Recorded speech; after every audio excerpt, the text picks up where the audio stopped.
Alright, ayan. Magandang buhay. So, blessed Sunday para sa ating lahat and ayan napakaganda 'no, ang ating, pag-aaralan ngayon is learning from Mary's motherhood. So, dun sa video na pinapanood natin kanina is, nalaman natin yung background 'no ni Mary at, bago niya, i-conceive si Jesus Christ. And of course, para hindi na patagalin, to continue our, lesson, ayan, we have here Pastor Ralph Dulman. Good evening po. So, uh, ngayon lang po ako naka-join. Sorry talaga. And basta nasa out of the city ako ngayon. Nandito ako sa town. That's why nanghiram ako ng computer actually sa pinsan ko. Anyway, thank you so much, Lawrence, for again for this opportunity to share God's word sa inyo lahat. Sige. So, can we show our um, slides for tonight's lesson? Yun. So today, tonight we will be learning from Mary, and so ang pagiging motherhood, hindi lang naman ito para sa mga mothers, no? But again, we can learn something from the life of Mary. And I will show to you different verses with different contexts, syempre. And we will learn something from the life of Mary. But as I continue, excuse me, let us pray first, no? Sandali lang, let's ask for God's wisdom. Let's pray.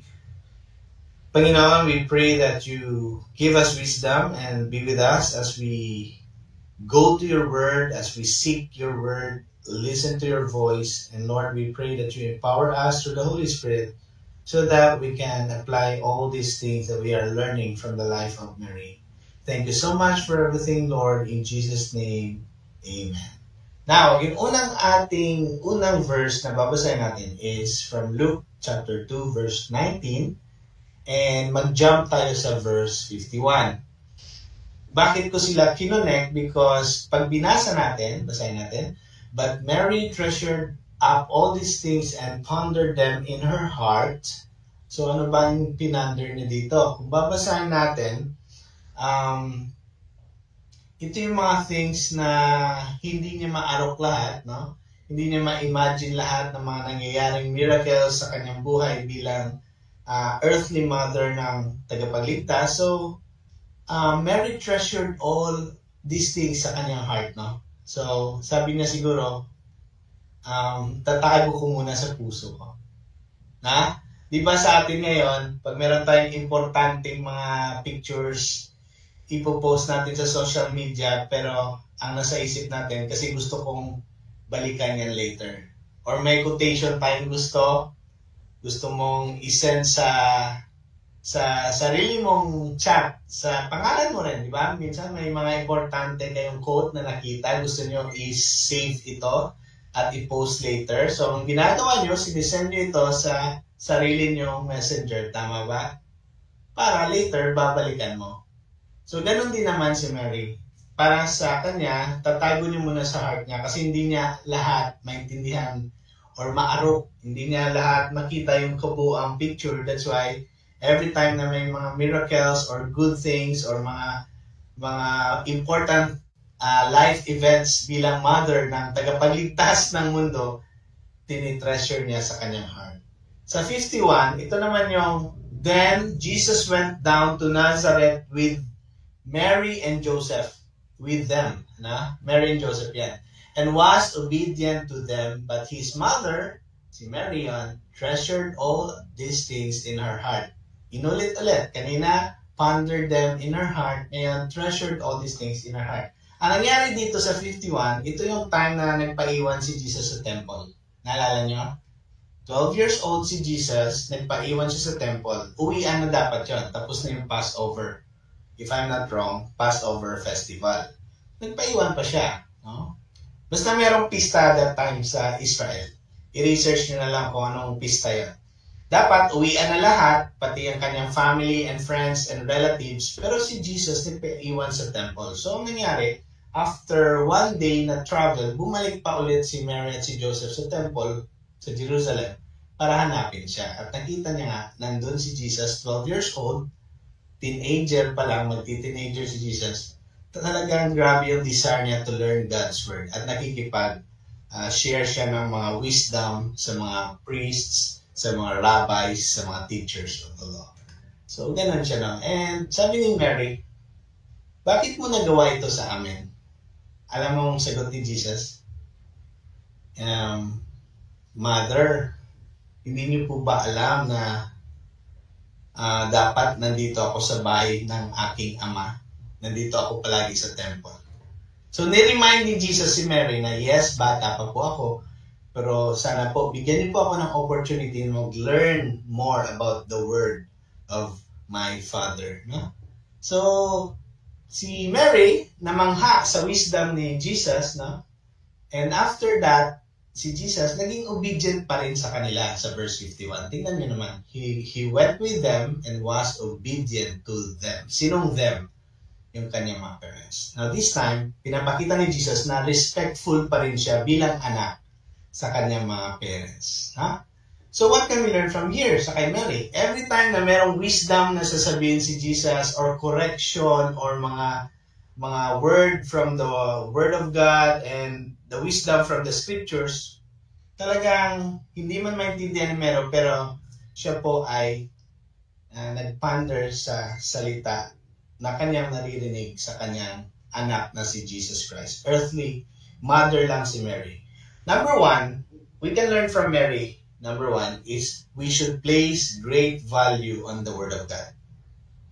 Every time may sinasabi si Jesus sa kanya, may mga pangyayari and circumstances na pinapahiwatig ang Panginoon sa kanya, sa kay Mary, na hindi niya maintindihan ang ginagawa niya, binibigyan niya ng importance yung Word of God at tinatago niya sa kanyang heart. So, ang totoong pagbibigay importance sa Word of God is tinatago natin sa ating heart. Yun yung totoong nagbibigay importance sa Word of God.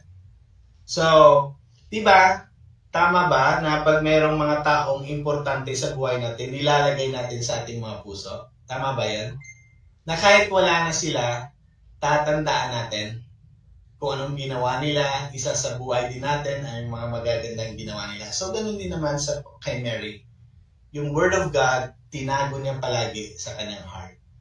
So, ang taong nagbigay ng halaga sa salita ng Diyos ay ang taong tinatago ang Word of God sa kanyang puso. So, yun ang totoo na mayroong pagpapahalaga sa salita ng Diyos. And also, practical siguro na isa pang paalala sa atin. Kung talagang binibigyan natin ng halaga ang Word of God, then makancel na lahat ng schedule, wag lang to. Kung totoo, importante to. Tama? And ako mismo, naka-close yung cellphone ko and Sheila chat me na meron ko pang Bible study and nasa labas nga ako, di ba? Pwede namang hindi na ako nagpakita, pero ngayon pala naghihingi na ako ng patawad sa inyo. Kasi bakit ako pumunta? Hindi dahil pinilit ko sarili ko. Yun ay dahil alam ko may value, may great value ang Word of God sa buhay ko at sa buhay ninyo. Wala ako hindi ako nag-i-excuse I'm not making excuses. Inaamin ko na late ako, I'm sorry. But again, sa puso ko, mahalaga ang Word of God. That's why andito pa rin ako. Kasi alam ko mahalaga to sa akin at sa inyo rin na nakikinig. No? So, ganun ka, sa inyong mga buhay, siguro isang application din, do we find time? Hindi lang find time pala. Do we make time to read the Word of God? Dapat, we are making time for it. Hindi panakikbutas lang dahil wala kang magawa sa mall, wala pa naman akong kliyente, magbasa muna ako ng Word of God. No. You should make time for it. Na meron talagang schedule araw-araw kung kailan mo babasahin ang Word of God. At pag hindi mo naintindihan, andyan naman yung mga mentors nyo, spiritual mentors sa church, sa family, sa friends mo na mas nakakaintindi ng Word of God. Then be humble to ask questions. And that's what it means to place great value on God's Word. So, napakaganda na ng lesson from Mary. Talagang binibigyan niya ng halaga ang Word of God. Laging nagtatanong, tama po. Sige, next. May next verse tayo. John 2, 3-5. Pakibasa nga, Lawrence. When the wine was gone, Jesus' mother said to him, "They have no more wine." "Woman, why do you involve me?" Jesus replied, "My hour has not yet come." His mother said to the servants, "Do whatever he tells you." Thank you so much. Ito yung verse na kung saan ang unang miracle ni Jesus ay nangyari sa wedding sa Cana, sa lugar na tinatawag Cana. So nawalan sila ng wine, ng grape wine, because ang wedding noon, isang linggo. Isang linggo. Hindi katulad ngayon, 3 hours, 5 hours. Sa kanila, isang linggo, no wonder nawalan or naubusan ng magandang wine, the best wine. So, tapos ang invited pa niyan, buong community. Lahat pinapapunta. Nabi na, sa atin ngayon, pinipili lang. So, nawala ng wine, nag-approach si Mary. They have no more wine. Wala na silang wine. Ano yung sagot ni Jesus? "Woman, why do you involve me? Bakit mo ako sinasali dyan? My hour has not yet come." Anong hour? Yung hour na ipakita kung sino talaga ako. Kung anong power ko. Hindi pa yun nangyayari. Hindi pa dapat mangyari. At take note, tinawag niyang woman. Sa ibang version, tinatawag mother. Pero sa pinakamalapit na original meaning, woman talaga yung pagkasabi ni Jesus. Parang sinasabi niya kay Mary, "Mary, hindi porket nanay kita, ikaw ang masusunod."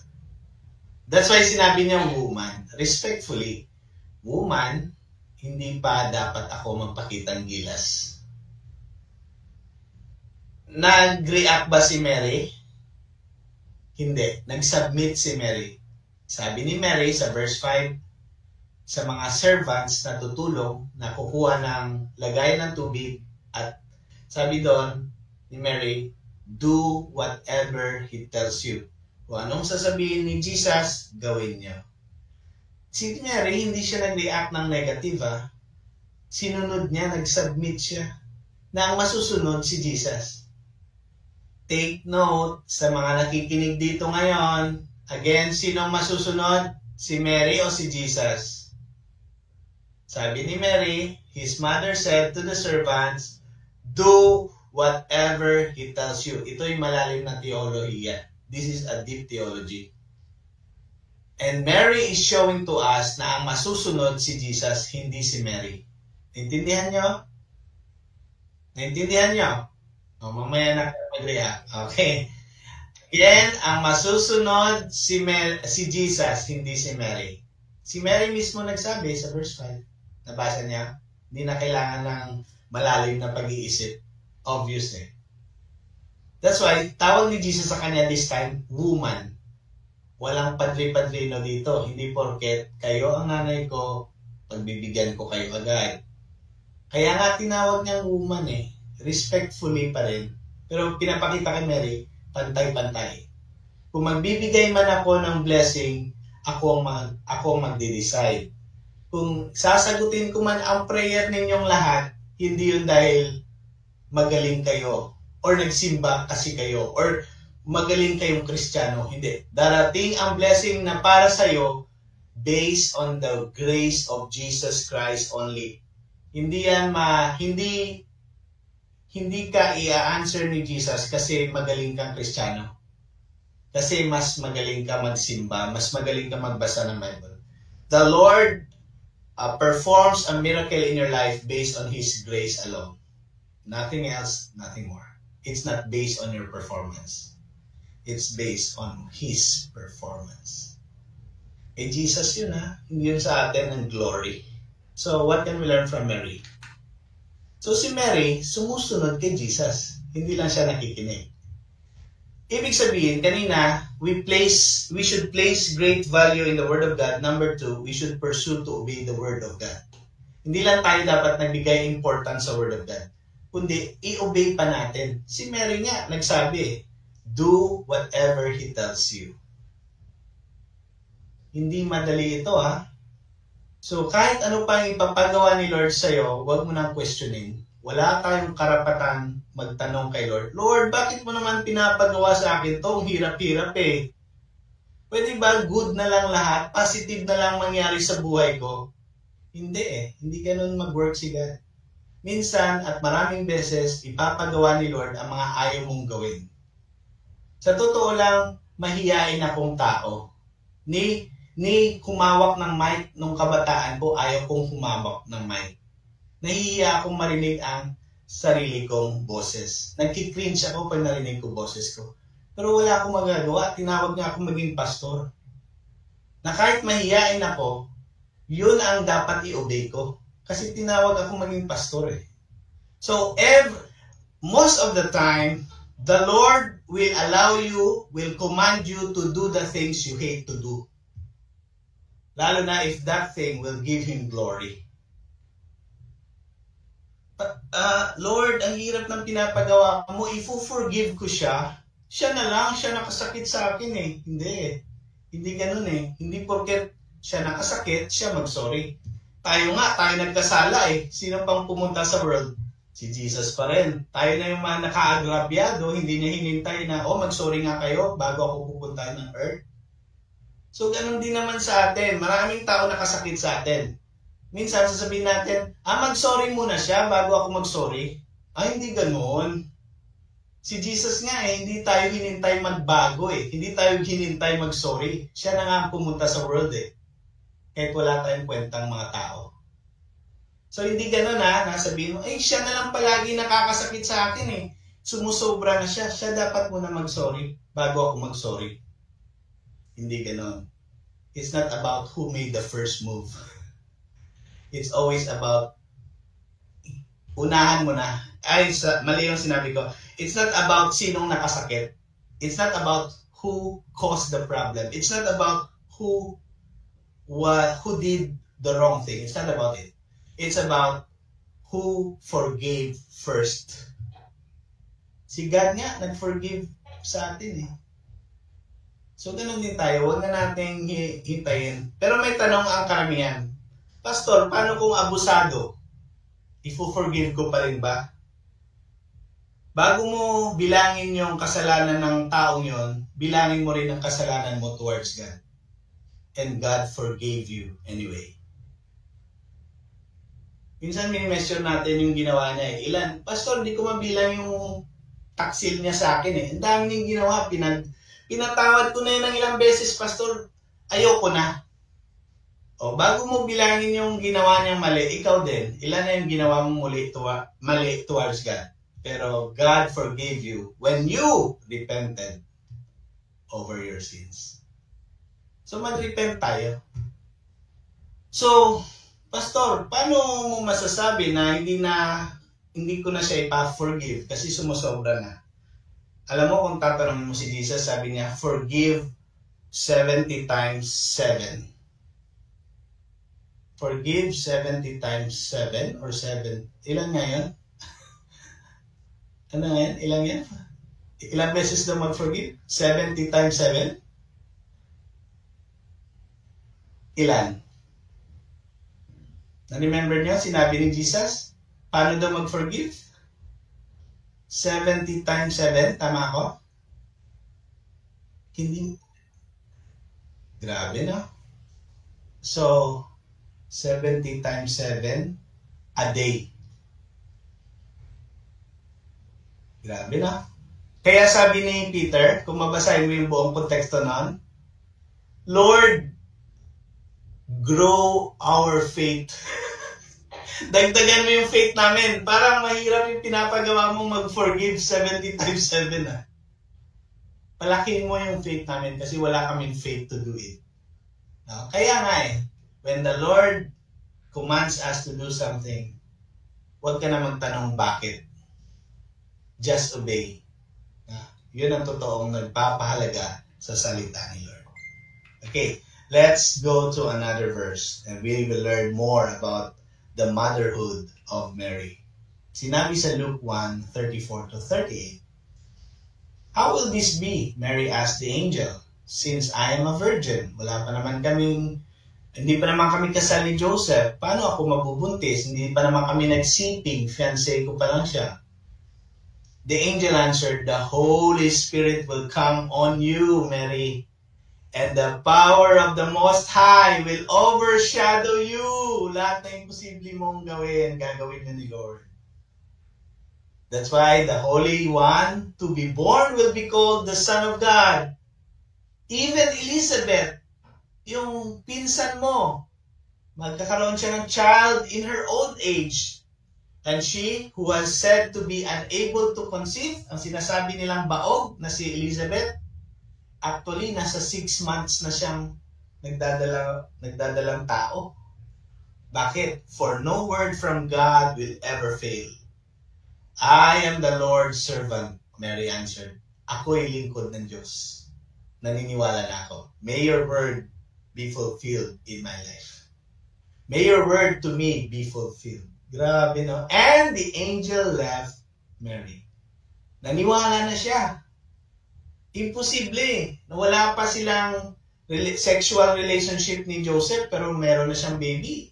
Binigyan siya. And si Elizabeth, na baog at old na, magkakaroon din. Actually, 6 months ng buntis. Imposible, di ba? So, sabi ni Mary, okay, prove na. Okay, totoo. Totoo nga, na Diyos ka, powerful ka, wala imposible sa'yo. Now, I am your servant. Gawin mo na anong gusto niyo po sa aking buhay. Ang galing na. Now, ang question, as a servant, sabi ni Mary, servant siya. How did Mary serve God kung servant siya? Malalaman natin dahil sa sunod na verse, pumunta agad siya doon kay Elizabeth. Next. Anong nangyari dyan? Pumunta siya doon kay Elizabeth. At that time, grabe, wala nang patumpik-tumpik. After nag-left ang angel, Mary got ready and hurried to a town in the hill country of Judea kung saan nakatira si Elizabeth, where she entered Zechariah's home and greeted Elizabeth. When Elizabeth heard Mary's greeting, the baby leaped in her womb kasi 6 months na Tumalon. Tumalon sa loob ng tiyan. Elizabeth was filled with the Holy Spirit. Kung kanina si Mary, in-overshadow ng Holy Spirit, the same lang din kay Elizabeth. Finil siya ng Holy Spirit. The same lang, because tao lang sila. Hindi sila makakagawa ng miracle. That's why the Holy Spirit covered them, filled their lives, no? So, wag mong sabihin na si Mary, sobrang special na si Elizabeth. Hindi, pareho lang sila. Elizabeth was filled with the Holy Spirit. The same as how the Holy Spirit overshadowed Mary. Naintindihan niyo? Walang kaibahan kay Elizabeth at kay Mary. Pareho silang servant of God. 42. In a loud voice, she exclaimed, "Blessed are you among women, and blessed is the child you will bear." Sigaw ni Elizabeth, pinagpala ka talaga among women. Sino nagsabi nun? Si Elizabeth. Hindi yun galing kay Lord. Si Elizabeth ang nagsabi nun. Blessed are you among women. Si Elizabeth yun, tandaan niyo. 43. But why am I so favored that the mother of my Lord should come to me? As soon as the sound of your greeting reached my ears, nung grinit mo ako, Mary, shalom or peace be with you. Yung baby sa aking tiyan, tumalon sa loob. 45. Blessed is she who has believed that the Lord would fulfill His promises to her. Ito yung mga patotoo ni Elizabeth tungkol kay Mary, na pinagpala ka, Mary, no? So, lahat naman pinagpala. Even si Elizabeth, pinagpala din naman, di ba? Na hindi na makaanak, nagkaanak pa, di ba? So, what can we learn? What can we learn? Kanina, place great value in the Word of God. Pursue to obey the Word of God. Number 3, letter P pa rin. Persistent in serving Christ the Lord. Persistent! Kahit hirap na minsan, andito pa rin si Lawrence, nagpapakita every Sunday. Busy-busy na, pagod na. Kayo din, pagod na rin kayo. Pero nandito kayo, persistent! Persistent in serving Jesus Christ. Kaya nga nahihiya ako sa inyo ngayon eh. Nangyari na ako kay Lawrence, na late ako. Pero kailangan maging persistent. Kailangan natin maging persistent. Yung gusto mo nang sumuko, pero naalala mo, si Lord nga hindi sumusuko sa'yo eh. Maging persistent tayo. Na? Yung persistency, hindi yan kailangan 100% ka palagi. Sometimes, mahina ka, but show up. Persistent. Minsan, may problema ka rin, pero nandito ka. Persistence. Na? Importante persistence. Di ba may pastors meeting kami, Lawrence? Sometimes I post it. Yung mga pastors meeting namin. Last week or last week ata yun. Parang nag-alanganin akong umattend na pastors meeting. Pero pumunta ako. Pagpasok ko doon sa bahay ng isang pastor na host namin, nag-fellowship kami. More on eating actually yun. Kasi tapos na kami mag-meeting talaga. So, more on eating, more on fellowship. Pagpasok ko, ako lang yung pastor na nakapaa. May sapatos ako, Loren. Pero ako lang yung nag-decide na magpaa. Sabi ng host namin na pastor, bakit nagpaa ka? Wala ka bang sapatos? Sabi ko, nandun sa labas. Iniwan ko lang kasi mainit yung bahay. Gusto ko ma-feel yung malamig na semento. So, nagpaa ako. Yung mga pastor, nakasapatos lahat sa loob. Sabi niya, dahil nakapaa ka, bigyan kita ng Skechers. Now, hindi ko naman sinadya na magpaa. Talagang mainit nga eh. Gusto ko ma-feel yung paa ko, ma-feel ng paa ko yung semento, kaya ako nagpaa. Pero sabi niya, dahil ikaw lang nakapaa, ibibigay ko sa'yo, oo, nagamit na to, pero bago pa, Skechers. Yung pala yung pinost mo, Pas. Yun. Muntik na hindi ako mag-attend. Diba? Galing. Pero, siyempre, kainan eh. Attend tayo. Pero yun na nga, kung hindi ka naging persistent sa mga simpleng meetings, you know what? Bakit ako thankful? Una-una, nag-retire na yung 3 sapatos ko. Sabay-sabay. Kailangan ko talaga. And the Lord knows it could only happen when someone gives me a shoe. A pair of shoes. And it happened by God's grace. Persistent lang. I'm not saying na ganun din kayo kasi bibigyan din kayo sa sapatos. Hindi yan ang gusto kong sabihin. Ang sinasabi ko, minsan, hirap ka na, just go.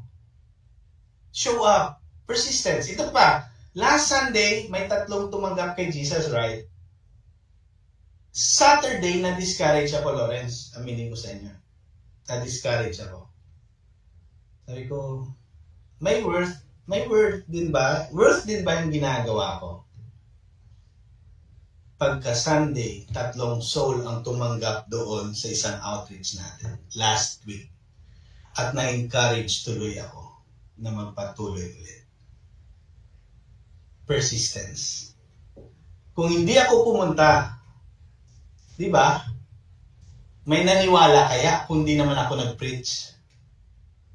Di ba? Minsan mag-give up ka na eh. Pero marunong si Lord sa mga taong nag-persist. Marunong naman siya magbigay ng konting mga consolation, refreshment, na konti lang, mga temporary lang na makahinga ka lang. Kung saan pa, merong oasis sa gitna ng desert. Pero kailangan hindi tayo mag-give up din.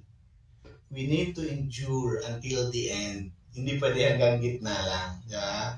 Si Mary, grabe. Buntis din siya. Siguro, suka-suka rin siya that time. First month niya pa lang, first week.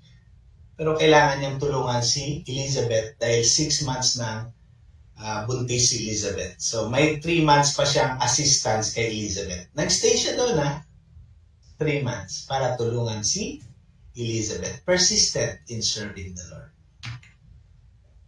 Endurance Those who endure till the end will be saved, sabi ng Bible. Those who endure till the end will be saved. Next. Okay, number 3. Meron pang dalawa ata. Okay, so kumanta si Mary. Sa sobrang tuwa niya, di ba? Kumanta siya. Ito yung kanta niya. Mary said, kanta pero sinabi. Rap siguro to, rap. My soul glorifies the Lord, and my spirit rejoices in God, my Savior. Sino yung God and Savior ni Mary? Yung baby sa kanyang tiyan. Si Mary mismo, kailangan niya ng baby, kailangan niya ng Savior sa buhay niya. And that is the Lord Jesus Christ. In her womb that time, nung ginawa niya yung composition na ito. Grabe, no? Sabi niya, for he has been mindful of the humble state of his servant. Naging thoughtful si God sa akin. Sabi ni Mary. From now on, sabi ni Mary, si Mary nagsabi nito, from now on, all generations will call me blessed. For the mighty one has done great things for me. Sinong gumawa nito? Si God. Gumawa nito ng lahat ng ito for me. Great things kaya yung mga anak ka na wala ka ng mga asawa. Diba? Sinong gumawa nun? The mighty one. Hindi yun kagagawa ni Mary. Kaya sabi niya, holy is his name. Siya yung dapat purihin. Banal ang kanyang pangalan. Diba? Si Mary, dependent siya kay Jesus. Si Mary nagsasabi, my spirit rejoices in God, my Savior. Kailangan ni Mary ng Savior. Kaya wag mo siyang gawing God. Take note, hindi siya God. Kailangan niya ng Savior. Si Mary mismo nagsabi niyan. Luke 1 verse 47. Okay? So what can we learn? Mga simple verses lang ito Praise God who is. Praise who God is. Sorry, mali yung pagbabasa ko. Praise who God is and what God does. Purihin natin. Sabi ni Mary, holy is his name. So pinuri na ang Diyos kasi inangat siya from being humble servant. Inangat siya. So sabi niya, praise is his holy name. So ganun din tayo. Purihin natin kung sino ang Diyos sa buhay natin at kung anong ginagawa ng Diyos sa buhay natin. Okay? Meaning, in short, worship God for who He is and what He does. Worship God and thank God for His being. He is holy, loving, generous, faithful, and for His doing. Being and doing ni Lord. Pinapasalamatan dapat yan. Hindi lang tayo dapat magpuri sa Diyos dahil sa kanyang ginagawa, yung what God does. Kasi minsan, maraming beses, hindi natin nakikita, may ginagawa na si Lord sa atin, pero tayo, bulag tayo That's why, hindi tayo masyado nagpapasalamat sa Diyos. Kasi, ang binabantayan lang natin, ano kayang gagawin ni Lord sa akin? Wala naman siyang ginawa sa akin today, hindi ako magpapasalamat. Ano kayang ginawa ni Lord sa akin? Hindi na naman sinagot yung prayer ko this week Wala akong papasalamatan. No. Praise God not just by what He does. Praise Him also for who He is. Sino ba siya? Sino ba siya sa buhay mo? At hindi ka mauubusan ng pasasalamat sa Diyos. Kung na-remember mo that God is faithful, God is your Savior, God is holy, God is the one who forgives us from our sins. God is the one who gave His life on the cross. God is the one who accepted us kahit sukang-suka na siya sa ating buhay. But He is willing to forgive those who repent from their sins. Hindi tayo worthy ng mga tao, pero niligtas niya tayo. Lalo na sa mga taong nag-believe sa Kanya. Niligtas niya yon ang mga taong nag-respond sa Kanya. Yung hindi mag-believe sa Kanya, kahit anong simba mo, hindi ka pa rin masisave. Praise God for who He is and what He does. Huwag lang tayo magpuri sa Kanya sa anong ginagawa niya. For sure, most of the things that God is doing in your life, hindi mo nakikita. No? Purihin din natin siya kung sino siya sa buhay natin.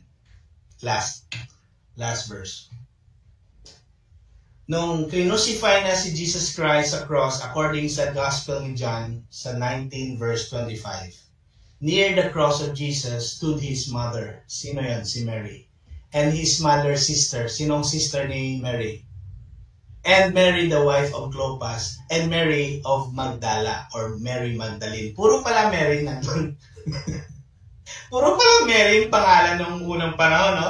Iba na yung description sa dulo. Mary from Magdala, or Mary Magdalene, Mary the wife of Clopas, Mary the mother of Jesus. Ang daming Mary. Meron pa, Mary the sister of Lazarus. Ang daming Mary na ona. But anong punto natin? Si Mary, kahit si John the Beloved, yung disciple ni Jesus, yun, nanatili siya kasama itong mga babaeng to doon sa cross. Halos lahat ng disciples ni Christ umalis, tumakbo, natakot. Pero si Mary, yung mother ni Jesus, nandun kasama ng ibang Mary. Hindi sila umalis. Bakit significant ang pagstay ng mga taong to sa cross? Bakit? Ano sa tingin nyo ang importance na nagstay sila sa cross? Unang-una, syempre, nagluluksa sila ng kanilang Savior nandun sa cross at wala ng buhay. Nagluluksa sila, kaya sila nandun. Pero may number 2, merong risk. Hindi safe na ma-identify ka as follower of Jesus Christ.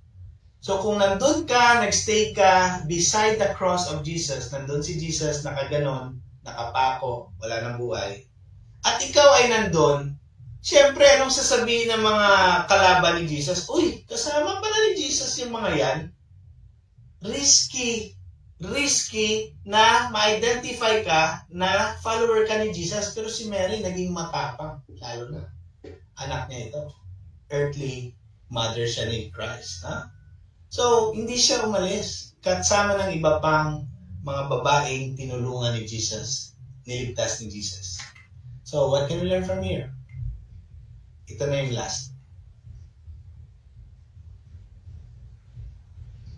Okay? So, down na down si Mary, di ba? Pero doon siya sa cross na natili. Ganun din tayo sa buhay. Down na tayo, but we can pour out all our devotion to Jesus and all our emotions before God. Saan ka pa ba pupunta pag down na down ka? Doon ka beside the cross. Doon ka sa presence ni Jesus. Doon mo ibuhos lahat ng loyalty mo sa Kanya. Lord, kahit ganito yung nangyayari sa buhay ko, tulungan niyo po ako maging loyal sa iyo. Tulungan niyo po ako maging obedient sa iyo kahit mahirap. Tulungan niyo po ako sa nararamdaman ko ngayon. Hindi ko kaya yung aking anxiety. Hindi ko kaya ang aking depression. Oh God, help me. When we are on our darkest moment, I pray that you pour out your soul, you pour out your emotion, you pour out your devotion to Jesus Christ. Kung down na down ka ngayon, saan ka pumupunta? Yung ibang tao pupunta sa kaibigan, magchichismis. Yung ibang tao maglalasing. Yung ibang tao maglalaslas. Yung ibang tao mang-aaway. Yung ibang tao magkakaroon ng self-pity. Why not, if you're down, you kneel before the presence of Jesus and pour out everything to Jesus.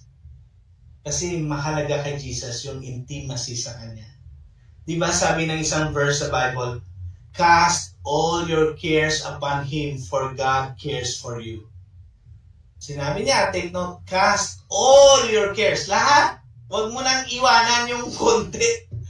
Kung ano man ang nagpapabigat sa buhay mo, sa puso mo, ito na yung time na i-pour out mo ang lahat doon kay Jesus. Kasi siya lang ang makapagpapagaan ng buhay natin. Kasi bibigyan niya tayo ng peace, ng joy, ng contentment, satisfaction, and everything that you can name. I'm not saying na lahat ng Kristiyano magiging mayaman. Depende po yun. Kung kalooban ni Lord na yumaman ka, go. Honor the Lord with your riches. Honor the Lord with your wealth. Kung kalooban ni Lord, middle class ka lang, kalooban ni Lord. Hindi mo maki-question yan. Kung ibang tao, hanggang dito lang financially, still, the will of the Lord will prevail. Depende yan. Kahit anong work hard mo, no? Tandaan nyo, kahit anong work hard mo, depende yan sa Panginoon pa rin kung ano yung maaabot mo. It's all because of His grace. Hindi yun dahil sobrang galing mo talaga. And hopefully, kung ano man ang maabot mo, huwag mong kalimutan, yun ay dahil sa grasya lamang ng Diyos. Kung ganito ka kataas, yung iba naman ganito kataas, yung iba naman sobrang taas na, depende sa maaabot mo. Depende pa rin yun sa Panginoon kung saan Kanya i-aalaw na maabot yung level. No? Depende yan ha. Hindi lahat ng Kristiyano yayaman. Sabihin ko sa inyo. Kasi kung yun ang sukatan ng faith, bakit sila Jesus, ang mga disciples, they died a gruesome death. Ang turo kasi ng iba, pag Kristiyano ka, life will all be good. Paano naman yung disciples ni Jesus na namatay sa martyrdom, pinatay sila because of their faith? Are they not doing the will of God also? Kung yun ang basihan na sinasabi natin, pag Kristiyano ka, yayaman ka, good lahat, walang pain, walang hirap, I doubt yun ang tamang turo. That's a wrong theology. Depende pa rin yan sa Panginoon kung ano yung gusto niyang matamasa mo sa buhay na ito. Pero, ang pinakamaganda is actually, hindi yung buhay dito sa mundo. There will be the best life awaiting all the children of God, all those who will be saved by God. There is yet the best life awaiting for us on the next life. On the next life. Ha? Huwag sobrang focus sa life na ito. Meron pa palang next. Kasi ang life natin sa world na ito, parang ganito. Ito. Ang life natin sa world na ito, sobrang liit lang. Ganito lang kaliit yan. Ganito lang kaliit. Ganyan lang. Ang life natin with God, marami pa. Huwag magulat. Meron pa palang last. Sorry. Sa Acts 1:14, they all joined together constantly in prayer. At si Mary, kasama doon, kasama is si Mary, the mother of Jesus, at yung iba pang women na follower ni Jesus. At mga kapatid ni Jesus kay Mary, the brothers of Jesus. Also, the disciples of Jesus. So, kahit wala na si Jesus pala, palagi silang nagpipray together. Hindi na mawala. Parang ganito. Pero face-to-face, hindi online. So, what can we learn? Ito na yung last at ano. Last na ba ito? Ito na. Prioritize prayer as ministry. Ang prayer po, dapat priority natin yan. Sa lahat ng ginagawa natin, mag-pray tayo. Kahit magaling ka na sa negosyo, still, you pray to God and ask for guidance. Okay? Hindi pwedeng, alam ko na yan, hindi na ako mag-pray. We should pray because alam niyo po, yung pinakamayabang tao, sabi nila, ang pinakamayabang tao ay yung taong hindi na nagpipray. So hopefully, hindi tayo naging mayabang. No? Ginagawa natin ang prayer. Ito pa, take note, makinig kayo. Ang prayer, hindi to para sa personal concerns mo lang. Lord, gusto ko to, gusto ko to, gusto ko to. Ang prayer, usually, ginagamit siya noon nila Mary, na mga disciples ni Jesus, na mga early church believers. Ang prayer, para yan, ipag-pray ang ibang tao. Yun yung purpose ng prayer. Pero ngayon, sobrang corrupted na yung meaning ng prayer. Akala natin ang prayer para humingi tayo kay Lord. Wrong. Ang prayer, ginagamit ito para, Lord, i-bless mo rin yung ibang Kristiyano, yung mga kaibigan ko, na sana, Lord, ganun ang prayer. Sana, Lord, makilala ka nila at tanggapin ka nila. Lord, may bago po akong nasiran. Sana, Lord. Yan, prayer for one another. Now, nakikita ko yan sa Eralista, nakaka-bless nga eh.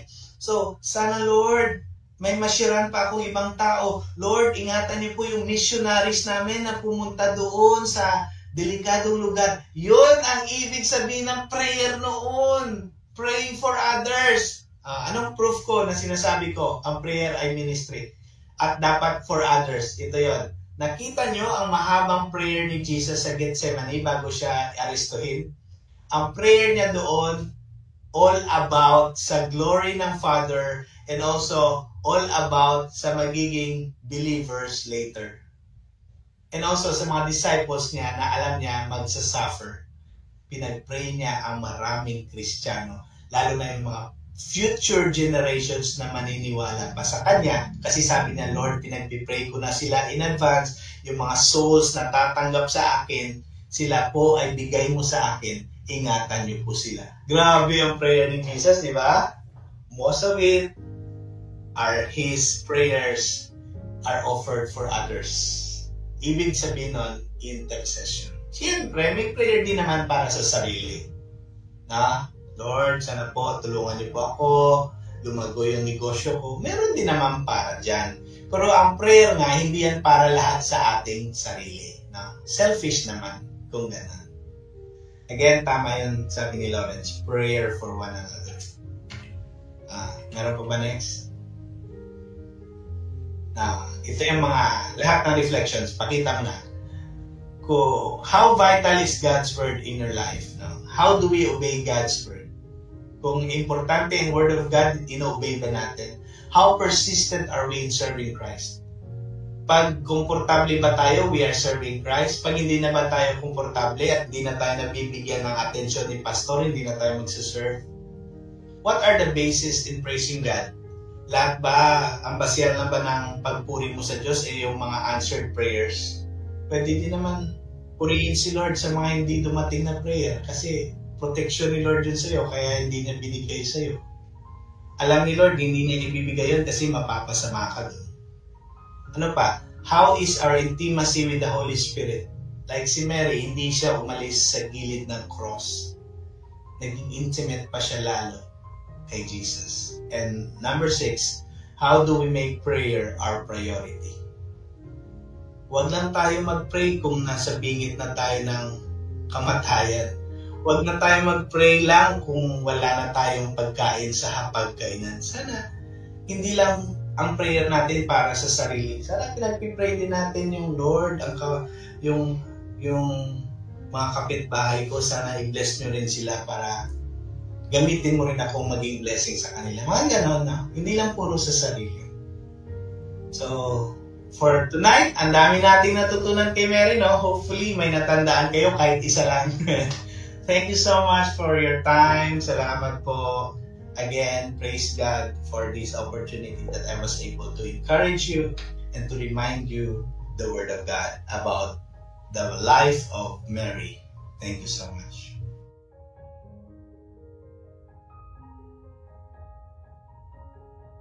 Ayan. Thank you so much, Pas. Grabe, no? Ang ganda. Dami kang natutunan, no? So, ako number 1, ang pinaka-takeaway ko is yung na kaninang sinishare ni Pas, yung sa number 1 truth. Ang galing, no? Na yung obedience ni Mary, talagang ang ganda, no? Talagang yung parang diniscuss kanina doon sa pinanood nating video. Si Mary, na tanong siya ng tanong, but it's not a question of doubt, but a question of clarity. Kasi mas gusto nga natin yun yung nagtatanong eh. Kasi ibig sabihin, interesado ka. 'Di ba? So, nung kanina nagre-reflect ako doon sa part na yun. Ako ba is still humble to learn more? 'Di ba? Am I still humble enough to seek guidance? 'Di ba? Am I still humble enough to reach out to my leaders, no? Sabi nga kanina ni Pas na hindi lahat naman maisusubo sa iyo, but then again, maging humble tayo to seek out, 'di ba? Na tanungin natin, ano pa bang pwede, ano pa bang pwedeng gawin, 'di ba? Ano pa bang pwedeng matutunan, anong pwede ko i-maximize, 'di ba? Ang galing. So, doon na-remind ako na tama na we need to ask questions, we need to seek guidance, and at the same time, yung knowledge, ganda, sobrang ganda nun, no? Na yung knowledge ni Mary nandito, But yung obedience ni Mary, nandito. Kahit hindi sapat yung nalalaman niya, pero dahil God commands it, grabe, obey lang tayo. Obey. Sa panahon kasi natin ngayon, no? Ito yung knowledge natin. Ito yung obedience natin. No? Grabe, no? So, we can learn talaga kay Mary, no, na tama parang sinasabi nga natin dito, makinig. No? Kasi, wala naman sasabihin sa'yo na ikakapahamak mo. Diba? So, ang galing parang ganun si Jesus, no? Sa dinidiscuss ni Paz kanina. Ayan! Grabe yan. Sino may takeaways? Ayan. Go. Sino gusto mag-share? Ako, Sige.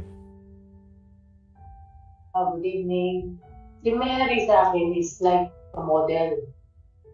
So, kung yung bubuha ka ng babae, na natin na yung pagkababae niya, honoring Jesus, hindi lang anak niya, kung hindi Diyos. Di ba? Dahil nung pinako na siya sa krus, si Jesus, nakita natin pagdalamhati bilang ina, yung pagluluksa, and then yung bago pinagbubuntis pa lang niya si Jesus. So, yun na nga, obedience. Nag-obey siya talaga na ganito ang gagawin, na huwag mangamba, di ba? Pangalawa, yung faith niya, nandun palagi. So, never nag-doubt, never nag-alinlangan, basta sundin lang. Kasi alam niya yung puspos na ng Espiritu Santo siya, dahil yun ang yun na nag-guide sa kanya para sumunod, maging obedience. So, sa buhay natin ngayon, maganda nga natin na matularan siya, unang bilang babae, pangalawa bilang mas unuring anak ng Diyos, no? Literal as a woman, and then mother of our Savior, Mas Emmanuel, si Jesus. So, yun, nakita natin yan, parang dito yung steps, hindi yung steps, yung path ng pagiging mabuting isang ina o mabuting babae sa harap ng Panginoon. So, yung ngayon ko rin na-realize na bilang babae, sa Bible, si Mary ang dapat maging buwaran, no? Ng mga babae, no? Sa Bible character. So, yun ang aking take-away. Galing. Tama, no? Yun yung yung number 3 truth, no? Yung persistence. Galing. Yung kanina nga dinidiscuss ni Past, yung persistence. Tama no? Na dito talaga sa buhay natin, huwag ka talaga bibitaw kasi, kita lahat ni Lord yan no? Kumbaga, bayad lahat yan sa dulo, no? Na, alam mo yun, yung narinig ko na yun Pag yung pag malapit ka ng bumigay, doon na ibibigay.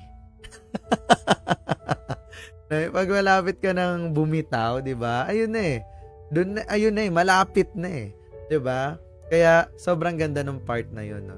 Persistence na lang. Ayan, meron pa ba? May gusto pa mag-share? Yes, go. Thank you. Hello, good evening everyone. Hello, Pastor.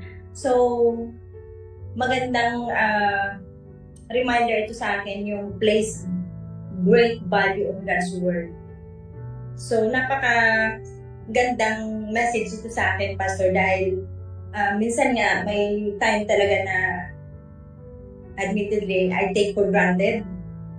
So, minsan sa sobrang busy, sa sobrang daming iniisip, sa sobrang daming so minsan nakakalimutan na which is pala, siya pala dapat ang bibigyan natin ng top priority.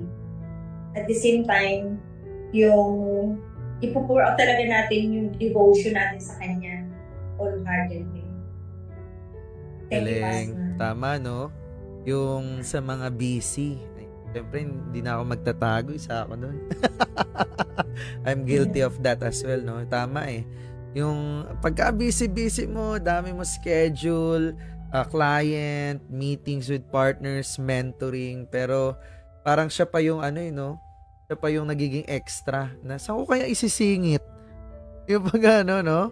Pero dapat, siya nga yung dapat, ano eh, nakaschedule talaga eh. Before anyone else. No? Galing. Tama talaga yun, no? Tsaka, ang galing dun, no, ano, nung kanina yung sinasabi ni Paz, na-remind ako eh, na talagang we need to give glory to Mary.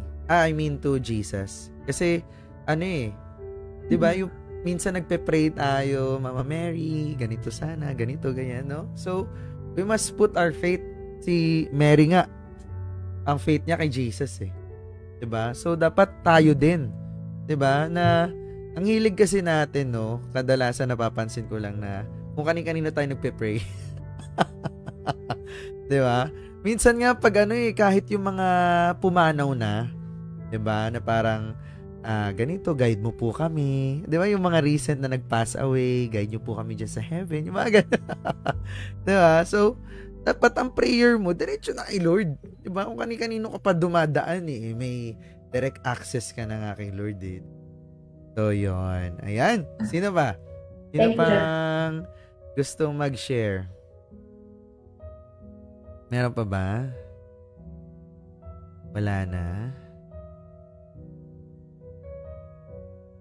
Meron pa?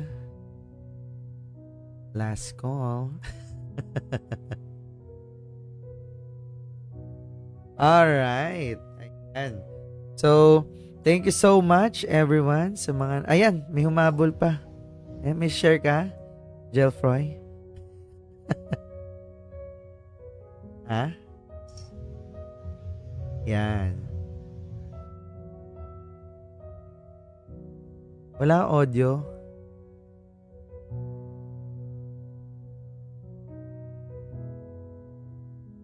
Wala siyang audio.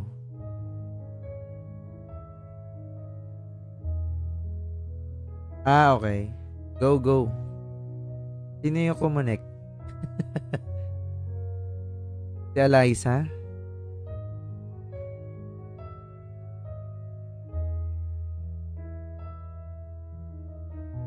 Sige daw.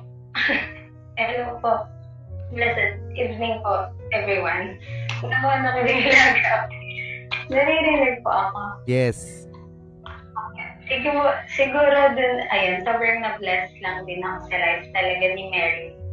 Actually, ever since po nung nababasa ko na yung story niya. Kasi sabi ko, sobrang, alam niyo po yun, yung mga, minsan kasi may mga parents or magulang na hindi, kumbaga, nag-humble down. Kumbaga parang, magulang mo ako, makinig ka sa akin. Pero yung, sa buhay ni Mary, sobrang nakaka-bless kasi, he humbled down herself po. Kasi, ayun nga, nag-place great value siya on God's Word. Yung number 1 point ni Pastor na binigyang halaga niya po yung sinasabi ni Jesus dun po sa Luke kanina, sa story kanina. And sabi ko, ang galing kasi pwede naman po talagang parang on wisdom niya eh. Pero he followed what Jesus told him to do so. So, ayun, nung inutusan niya or kinausap niya pa yung mga servant dun sa mismong wedding day na do what he says. Kung ano yung pinapagawa ni Lord, ayun yung gawin natin. And sobrang sabi ko, ang galing kasi nga, ayun po, dapat maging role model natin si Mary. Hindi para i-praise siya sa buhay natin. Kasi nga, ayun, Mary also needs a savior sa life niya. Kasi she is just an earthly mother ni Jesus dito po sa mundo. And siguro mag-conclude po ako sa 1 Thessalonians 4, sa sharing ko. Sabi po doon, finally, dear brothers and sisters, we urge you in the name of the Lord Jesus to live in a way that pleases God, as we have taught you, you live this way already, and we encourage you to do so even more. For you remember what we taught, because we taught you by the authority of the Lord Jesus. So alam niyo po, in every time talaga, in every day of our lives, kasi marami pong temptations, marami tayong, kumbaga, ma-encounter in life na akala natin ito yung gusto ni Lord for us. Pero dahil nga may time na comfort zone natin yung bagay na yun, so mas pipiliin natin yan. Pero in serving the Lord, in following Jesus, mas marami po yung times na dadaan tayo sa discomfort. Pero let us always be remembered that God is always with us. Ayun lang naman po. God bless po everyone. Alright, thank you so much.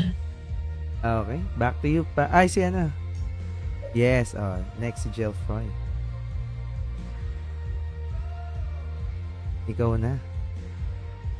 Okay na? Okay. Back to you, Pas. Okay, so thank you so much, no? Ang haba ng shinare ko, pero andito pa rin kayo. Hindi kayo nag-left the group. Anyway, so next life, we will study yung life na naman ni Anna, the prophetess. Mga 4 verses pa yun. Napaka-short lang. Promise. Yeah, maiksi na naman yan na lesson. Sabi ko nga, ang Mary kasi mahaba. So, next, si Anna, the prophetess. Yun naman, subaybayan yung next week. So, sa June, depende nga kung sino ang magsasalita. But anyway, naka-prepare lang ako. So, let's pray. Let's pray for closing prayer natin. Panginoon, thank you so much for reminding us about the life of Mary, the good examples that she have exemplified for us to follow. Salamat, Lord. Siya mismo, tinuturo niya yung mga tao na si Jesus ang sundin.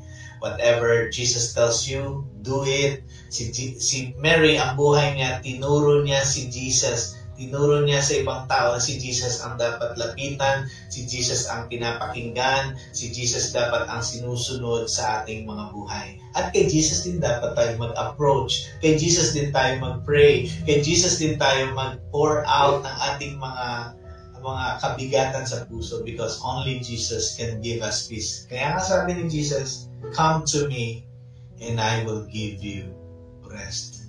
Kung gusto natin ng kapahingahan at spiritual refreshment, then come to no one else but Jesus only. I pray that you experience this rest, the same rest that Mary experienced. May you come to Jesus tonight by faith and say, Lord, I need you in my life. I want to believe in you. I accept you as my Lord and Savior. I come to you. Maybe, that's hindi lang maybe, for sure, that's the moment of your breakthrough.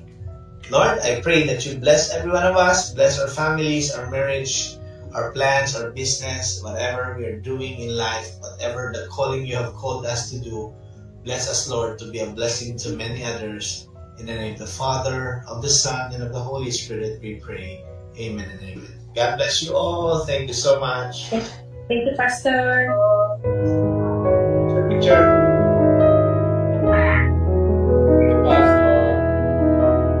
Welcome.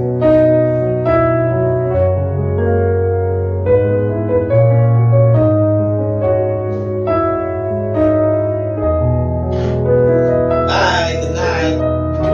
Thank you, Pastor. Good night. Good night. Welcome sa lahat. Everyone. Welcome. God bless you all.